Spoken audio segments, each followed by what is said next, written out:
Naruto. 7 interesting facts about the Biju that you might not know. Hello. Welcome to the Hunter Anime 2.0. Yes, you are new here, sign up, it's not all. About the nine-tailed fox. When Naruto started, the nine-tailed fox seemed to be basically a gigantic demon that had the bad idea of attacking Konoha and ended up trapped inside a baby. But the story was much bigger.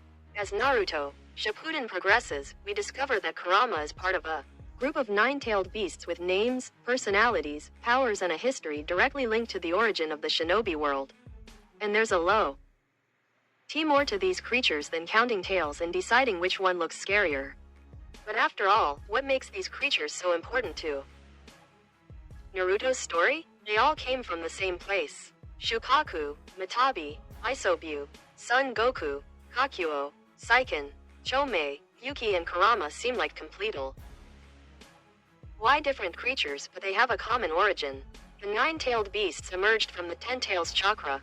Hagoromo Otsutsuki, the sage of the six paths, shared this power and gave rise to the 9 beings that we would know centuries later. In other words, technically we are talking about a very complicated family. The 10 tails still returns during the Fourth World War, when Obito and Madara's plan finally begins to work and the monster returns to existence from the beast's chakra. 9 tails is not Kurama's name for much of the story. Creatures are referred to only by th. Number of tails: Ichibi, Nibi, Sanbi, Kyubi. Only later did Naruto discover something much more important. Each one has its own name. The 9-tailed fox is Kurama. The 8 tails is Gyuki. The 1 tail is Shukaku. And so we continue until we complete the 9 Biju. It seems like a small detail, but it isn't. Calling these creatures by name means stopping seeing them as weapons or monsters.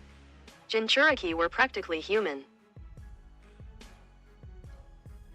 weapons. Being chosen to carry a tailed beast seems incredible until you remember how practically every Jinchuriki's life ended. Naruto grew U. P isolated. Gaara was turned into a weapon by the village itself. Killer Bee also suffered rejection before earning Kumogakure's respect. Great nations quickly realized that controlling a Biju meant possessing frightening military strength. That's why the creatures ended up captured, seal, and passed on to different hosts over the generations. Even Konoha itself maintained this tradition. Kurama went through Mito Uzumaki, Kushina, and finally Naruto. It was practically a nuclear bomb with feelings. Which, when you think about it, makes it even worse. Akatsuki needed them all. Akatsuki's hunt for the Jinchuriki doesn't just happen because 9 giant monsters would make great weapons. The final objective was to gather the chakra of the tailed beasts and rebuild the 10 tails, a fundamental piece to put the Eye of the Moon plan into practice. That's why characters like Gaara end up becoming priority targets right at the beginning of Shippuden, and, later, Naruto and Killer Bee start to be protected precisely because they still carry Kurama and Gyuki. When the 10 tails finally appears on the battlefield, it's pretty clear why maybe putting everything back together wasn't such a wonderful idea. A tailed beast may die, but the story doesn't end there. Here things get strange even by Naruto standards. Biju are enormous concentrations of chakra. Therefore, the death of a tailed beast does not work exactly like that of a Huma being. Even if it disappears, its chakra can eventually form again and the creature will be reborn. It's a process that can take a long time, but it means that killing a Biju doesn't necessarily eliminate that creature forever.